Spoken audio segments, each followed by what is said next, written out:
कारण जसं इकडे काही पवार साहेबांचे फोटो लावून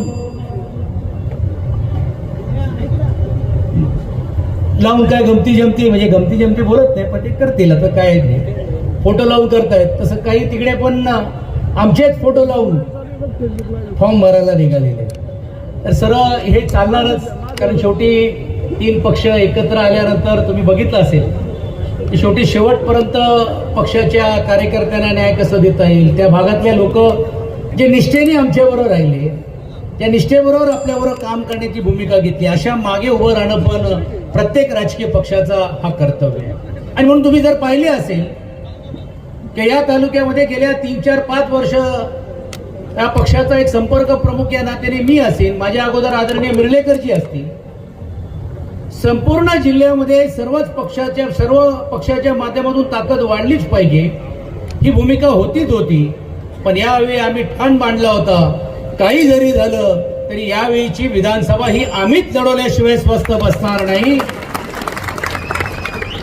आणि एक जिद्द केली होती. आणि ही जिद्द म्हणजे कोणाला तरी आमदार करायचंय, कोणाला तरी टेंडर द्यायचंय, कोणाला तरी देखील पोरं लावायची आहे, कोणाची माताडीची घुसवायची आहे, कोणाला काय हप्ता गोळा करायचंय, ह्याच्यासाठी नव्हतं. ही जिद्द यासाठी केली होती की स्वर्गीय गोरेसाहेब गेल्यानंतर या पक्षामध्ये ही गुंडशाही किंबहुना ही लोकशाही संपवण्याचा प्रयत्न जर लोकप्रतिनिधीच ही संस्कृती देऊन करत असतील तर ह्याला पर्याय जर एकच पक्ष असू शकतो आणि तो आदरणीय पक्षप्रमुख उद्धव बाळासाहेब ठाकरे यांचा शिवसेनाच असू शकतो, ही जिद्द होती. आणि म्हणून या पक्षाचा संपर्क प्रमुख या नात्याने मी राष्ट्रवादी काँग्रेस पक्षाचे नेते, आम्हा सर्वांचे नेते आदरणीय शरदचंद्रजी पवार साहेबांचा मी विशेष आभार मानतो. कारण ज्यावेळी मी स्वतः त्यांच्याशी चर्चा केली, मी त्या पक्षामध्ये मुंबईचा अध्यक्ष गेले अनेक वर्ष होतो, आणि ही भूमिका ज्यावेळी सांगण्याचा त्यांना मी प्रामाणिक प्रयत्न केला, त्यावेळी देखील त्यांनी मोठे मन ठेवून आपल्या सर्व सहकार्यांना देखील सांगून, ठीक आहे की या जिल्ह्यामध्ये लोकसभेमध्ये तुम्ही आम्हाला साथ दिली आणि त्या साथीची परतफेड म्हणून यावेळी पूर्ण ताकदीने मी आणि माझा पक्ष तुमच्या मागे उभा आहे हे सांगण्याचं काम केलं. ह्याला म्हणतात आघाडी. तशी आघाडी इकडे खूप आहे. मी तर इकडे कधी कधी बघतो की ते आघाड्या दिवसाच्या असतात त्या महिन्याच्या असतात. पंचायत समितीला वेगळी आघाडी, बाजार समिती आली वेगळी आघाडी, दुसऱ्या समिती आल्या वेगळी आघाडी.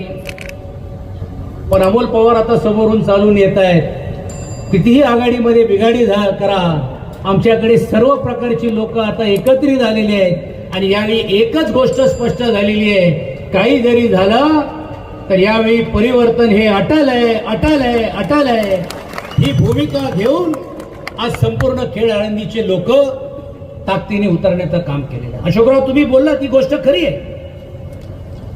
काही भावना, काही वेदना हे प्रत्येकांच्या असू शकतात, इच्छा परिकांच्या असू शकतात, पण ही लढाई ही निवड फक्त वॉटर आणि गटर आणि तुमच्या इकडच्या स्थानिक समस्या पुरत्या राहिलेल्या नाहीये.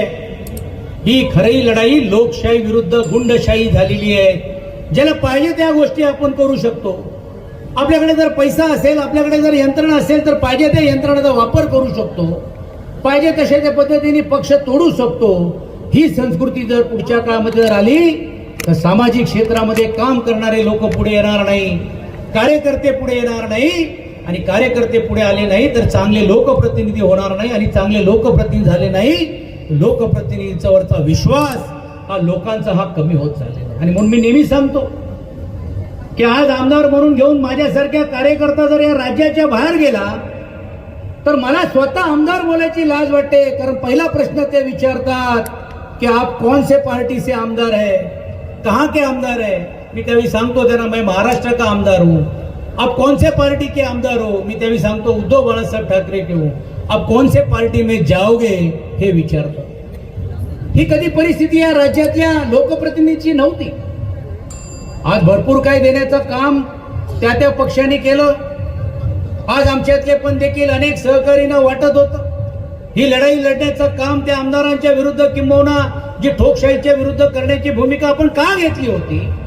सत्तेमध्ये राहून पण सत्ता ही फक्त माझ्याच पुरतं वापरण्याचं काम मी करेन, सत्ता ही माझ्यासाठीच आहे, ही महाविकास आघाडी किंबहुना त्याला काहीच नाही, असा दूरदृष्ट आता एक हेळसाळपणा करून घेऊन इकड्याच्या लोकप्रतिनिधींनी पक्ष संपवण्याचं काम केलं आणि पंचायत समितीमध्ये अहो एवढी तरी जाणीव असली पाहिजे. आज इकडे 2-2 माजी आमदारांचे सुपुत्र बसलेले, आज शिक्षण संस्थेमध्ये मोठ्या प्रमाणावरती त्यांचं काम आहे, कार्य आहे. आज मला या निमित्ताने या व्यासपीठावरून सांगायचं आहे की जो जन्माला आला तो एक ना एक दिवस जाणारच आहे, पण स्वर्गीय गोरेंच्या नावाला विरोध करून नेमकं तुम्ही काय साध्य केलं?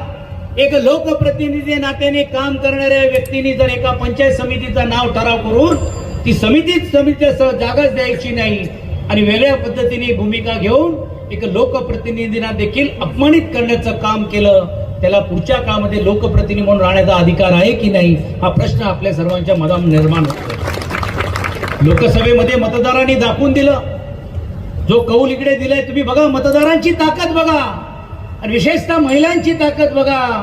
लोकसभेमध्ये ह्यांचा विजयचा रथ जो अबकी बार 400 के पार जे म्हणत होते ते जर रोखण्याचं काम जर कोणी केलं असेल तर ते महाराष्ट्रातल्या प्रामाणिक जनतेने काम केलं आणि या महिलांनी केलं. आणि बघा तुम्ही काम केलं त्यामुळे आता त्यांना तुमची आठवण यायला लागलेली आहे.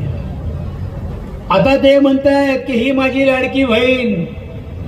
एका बाजूला महागाई वाढवून घेऊन पैसे काढण्याचं काम करतायत, दुसऱ्या बाजूला आपलाच पैसा आपल्या तिजोरीमधून काढून इतर विकास कामं थांबवून अवघ्या 2-3 महिन्यासाठी निवडणूक डोळ्यासमोर ठेवून या लाडली बहीण नाव देऊन आज या निमित्ताने आपल्याला एक आमिष दाखवण्याचं काम करतात. पण मला खात्री आहे की जे भावासारखे 5 वर्ष तुमच्या बरोबर राहतात, जे भावासारखे तुमच्या सुखादुखामध्ये येतात, अशांच्या मागे उभं राहणं हे तुम्ही आपलं नातं आणि कर्तव्य समजलंय.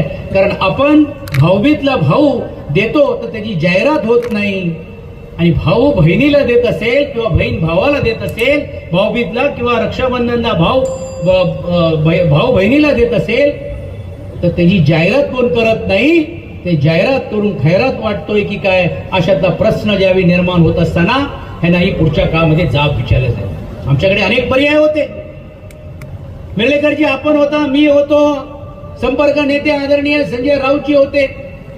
1 नाही 2 नाही 3 नाही, मी तर गेल्या वेळी ज्यावेळी आलो त्यावेळी काही नाही तर अपेक्षा सोडून दिली होती की आता ही काय मिळणार नाही, काही तर गावाकडेच गेले होते.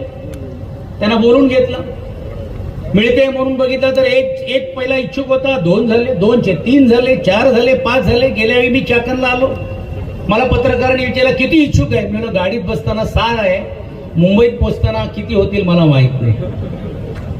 पण मी या सर्वांचं मनापासून अभिनंदन आणि कौतुक यासाठी करीन की त्यांनी सांगितलं पक्षप्रमुखांच्या समोर की आदरणीय पक्षप्रमुख उद्धव साहेब तुम्ही द्याल तो उमेदवार, तुम्ही म्हणाल त्याप्रमाणे आम्ही वागण्याचं काम करू, काही जरी झालं पण ही मशाल हातात घेऊन आपल्याला समोर जायचं. आणि म्हणून एक बाबाजी काळे सारखा एक उत्तम सामाजिक क्षेत्रामध्ये एक वारकरी संप्रदाय असलेल्या एका कार्यकर्त्याला, आज खऱ्या अर्थाने निष्ठेने राहणाऱ्या कार्यकर्त्याला न्याय देण्याचं काम जर कोणी केलं असेल तर ते पक्षप्रमुख आदरणीय उद्धव बाळासाहेब ठाकरे यांनी केलेलं आहे. आणि म्हणून आता ही तुमची सर्वांची, विशेषतः शिवसैनिकांची ही नैतिक जबाबदारी आहे की जी आज दिवाळीत सुरू झालेली आहे. उद्या पहिली अंघोळ करून लक्ष्मीपूजन